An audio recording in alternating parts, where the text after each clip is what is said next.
Health is real, seek help, and the stigma. On the news this evening, analyst Ekwueme reacts to Rivers Administrator's directive to monarchs on insecurity. Suspended Rivers Commissioner warned against engaging another investor for Songhai Farm. Former presidential aide Audu links resignation to President Tinubu's alliance with FCT minister. On the foreign scene, Israel to deport climate activist Thunberg. Others on Gaza aid boat. I'm Sam Chinedu, and the news continues after the break.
Back. We begin the news this evening with reports that a public affairs analyst, Augustine Ekwueme, says the directive to traditional rulers by the Rivers State Sole Administrator, retired Vice Admiral Ibokate Ibas, to secure facilities in their domain is in order. Mr. Ekwueme spoke with correspondent Suibi Ruwari. He also spoke on the capacity of the monarchs to obey the administrator's directive. In French, capacity based on instrumentality of but if it is by town committees, advices, giving instructions, making sure that whoever that is caught is taken care of by the local authorities and reported to superior authorities. I think they have such capacity. But if it is beyond that, because there's a limit to what the local chief can do, depending on the degree, the restrictness or the breach of peace, there's a limit to what a royal highness can do. I don't think they have to make support to the appropriate authorities. The analyst, however, added that for the monarchs to succeed, the state government will have to support and collaborate with them. There's no governance without relative responsibility. As such, relative responsibilities must go to localities where some people had responsibility, such as the royal highnesses. This way, by sending responsibilities to authorities, MPs and other, and because you are the father of a unit family, you have every responsibility to make sure that things and other is maintained in your home front. That is also the responsibility of the Royal Highness of the community. Most of the restrictions we have start from localities, from villages of the state. In other news, the suspended Commissioner for Information of Rivers State, Mr. Joe Johnson, has warned against engaging with fresh investors in reviving the Songhai Farm, saying it would jeopardize existing efforts. Johnson said this on Nigeria Info FM's Morning Crossfire today. He was reacting to plans by the Rivers State Sole Administrator to revive the Songhai Farm. He said the Fubara administration reviewed and considered proposals from agricultural firms in Israel and the U.S. to revive the farm. The Songhai Farm, we have done assess evaluation, we have reviewed the proposal from the Israeli firm, we have done community engagement. The only challenge we had was power. Because the place was abandoned, they had already dismembered every power system that was there. Then we were trying to bring back the perimeter fencing, which was damaged. Recall that we had to upscale our Gari processing plant in Oyibo. The intention behind the governor's mind was to be able to put all these ones so that the yields that will come will have proper utilization. The Information Commissioner said training and employment opportunities for youths and robust growth of agricultural products was the main crux of revitalizing the farm. We had an Israeli firm on one side on the Songhai. There was also a 2,000 hectare that we have in Sogo, which an American firm was also going to work on. And then we were reviving the school to land. The intention of it is to train our youths, make it gainful for them to get jobs. We had also made an incursion with NDDC IFAD, which we already approved the counterpart fund to grow agricultural products in Rivers State, using the Songhai farm as our base.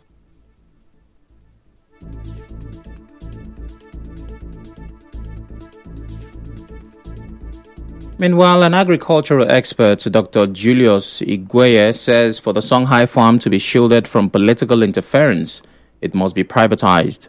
Igueye, a lecturer in the Department of Animal Science, Faculty of Agriculture, University of Port Harcourt, said this to correspondent Jonika Chiwosu. He said no matter the amount of investment, if the Songhai farm is not totally privatized, government can still interfere. No matter what law you make, the incoming government will always change the law. So the only safety net they can put on ground to make sure that the farm does not deteriorate again if a new government comes in is to privatize it. Because once it is still in the hands of government, any new government will always come and change the law. And so there is no law that they can do that the new government will not come and change. We see how the legislature is just always dance to the tune of the executive. So no law can make some guy to survive if a new government comes in. He highlighted some of the benefits of the Songhai farm to the economy of Rivers State and the country.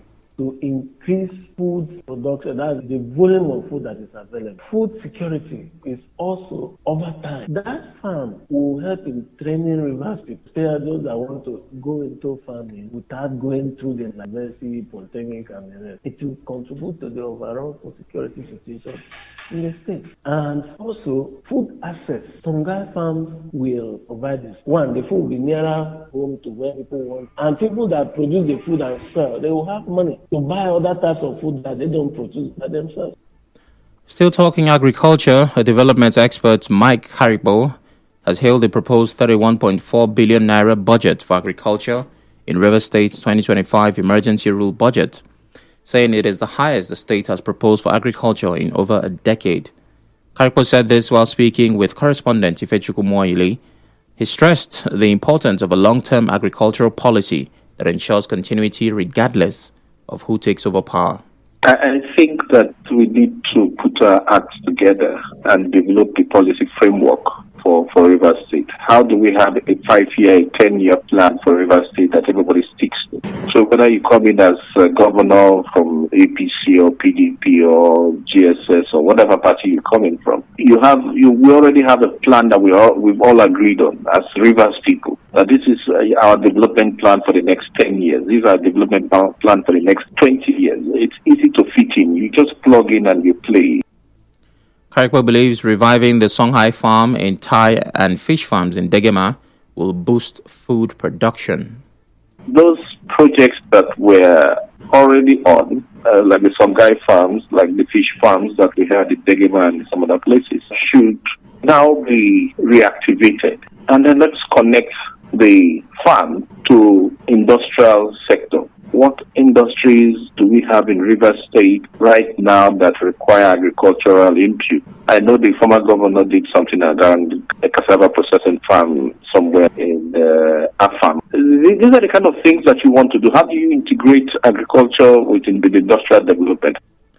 On his part, agriculture expert Inebi Edwin Weber called for urgent investment in mechanized farming in Rivers State, warning that the state still relies on imported food for nearly 90% of its needs. Over the years, there has been very little impact felt, in Rivers State, considering the amount of money that has been budgeted from the wicked days of 16, 17 billion to the time that the same federal government began, where we began to see 20 billion and the rest of them. I think we need to see more, because on a typical day, if you stand at the Imbiama Junction in Ahoda, you find hundreds of trucks coming into Rivers State on a daily basis, carrying food items, things that can be planted in Rivers State. I mean, we depend almost 90% on food produced outside. In other news, the chief imam of Notore Mosque in Elemeleco government area of Rivers State, Akintayo Quadri Adelani, has blamed the low participation of Muslims in this year's Eid al-Adha celebration to economic difficulties. Quadri Adelani made this known in an interview with correspondent Soibi Ruwari. considering the state of the economy in the country, so it really affects the buying of the rams, which is the main sacrifice being used to celebrate the festival. But it is not the way it used to be. The turnout is very low. Some of us that they used to buy like 5, 3. So because of the economy, it brought it down. It reduced it to 1. Some couldn't even afford to buy any. Nothing like that, 250, 280 to buy it. So it really affected the celebration. But the way it went, so we still thank Allah. The Muslim cleric also called on government, especially the federal government, to initiate policies that will help change the economic situation in the country. The advice we can give our government is to try as much as possible to improve the state of the economy. Because if there's no means to do the main sacrifice like this, even the Christendom, if there's no means to do what they are supposed to do, the ritual act of their religion. So there's no way how it can go down well with them. So because of that, we urge our government to try as much as possible to balance the economy to the best of their ability. He also advised Muslims in Rivers State to ensure they exhibit the lessons and teachings they learned, and also pray for leaders of the state. Our advice to our Muslim brethren is that this celebration that went on, the main lesson in which it is about, which is Abramovic creed that he brought. So number one of it is to try as much as possible to obey their leaders. So the lesson in which we learn from it, obedience, and also to at least humble yourself. So it's not only killing of rams, slaughtering of rams and eating. So that main lesson is what is supposed to be at the back of their mind to apply.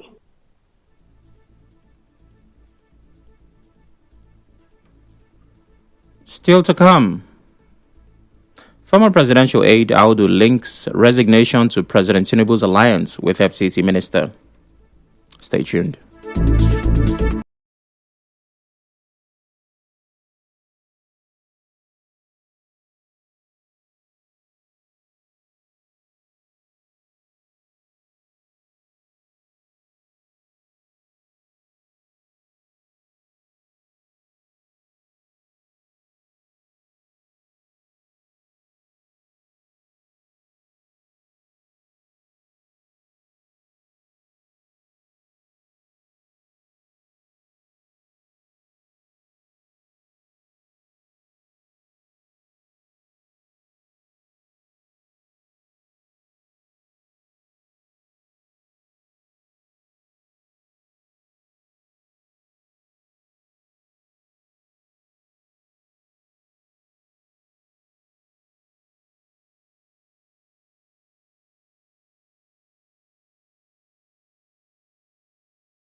Back.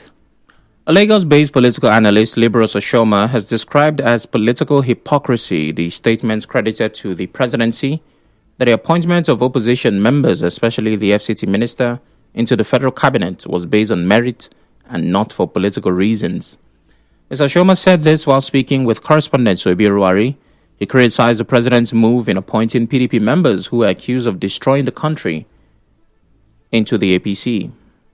in that statement by the president. If it is about merit, why is the president so busy receiving or wooing PDP members into the APC? After all, they told us the same thing. They told us that the problem of Nigeria those days was PDP, and that if we can vote out PDP, then our problem will be over. So those same people who were in PDP, who created the problem, people like Fabi and who were governors in PDP then, but then today, why is the government so interested in wooing them into APC? If it's about merit, then if you believe that, then it certainly means that Nigeria does not have a problem.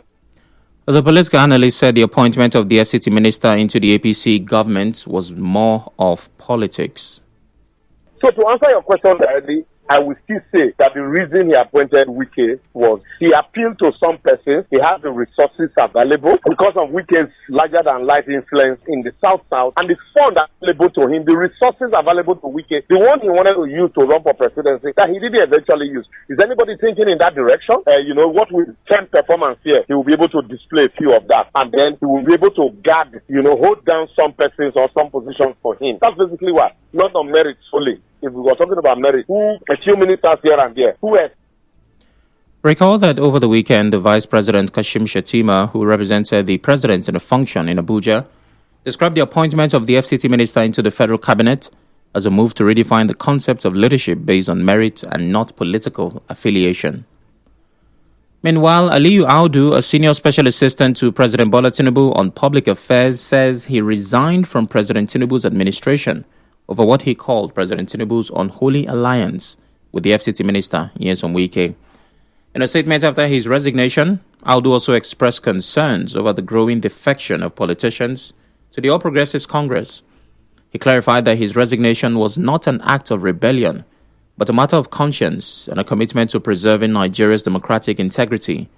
Aliyu Audu is a third appointee to resign from the Tinubu administration after the resignation of Ajuri Ngelale, who stepped down in September 2024 due to family medical concerns after serving as presidential spokesman and later envoy on climate action, and Baba Ahmed, who resigned in April 2025 after serving as special advisor on political matters.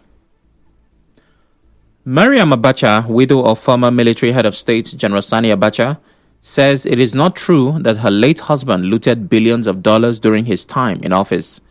Speaking during a televised interview, Mrs. Abacha called for concrete proof that her husband stashed public funds in foreign accounts. Mrs. Abacha also said that the funds her husband secured for Nigeria vanished shortly after his death. The federal government says it is still committed to reducing maternal mortality rates in Nigeria by 20% before 2027. The Minister of State for Health and Social Welfare, Isiaq Salako, said this in Enugu State during the presentation of 10,000 professional kits to midwives by the wife of the president, Remi Tinubu. The minister also said the government is relentless in reducing infant and under 5s mortality rate by 15%. He said the distribution of professional kits to nurses and midwives was part of the government's efforts to motivate and empower medical professionals.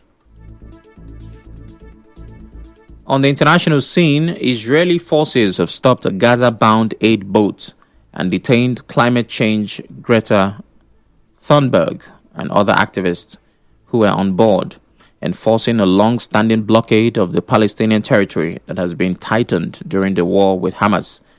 The activists had set out to protest Israel's ongoing military campaign in the Gaza Strip and its restrictions on the entry of humanitarian aid, both of which have put the territory of some 2 million Palestinians at risk of famine. The Freedom Flotilla Coalition, which had organized the voyage, said the activists were kidnapped by Israeli forces while trying to deliver desperately needed aid to the territory. The Israeli Foreign Ministry said the passengers will be returned to their home countries.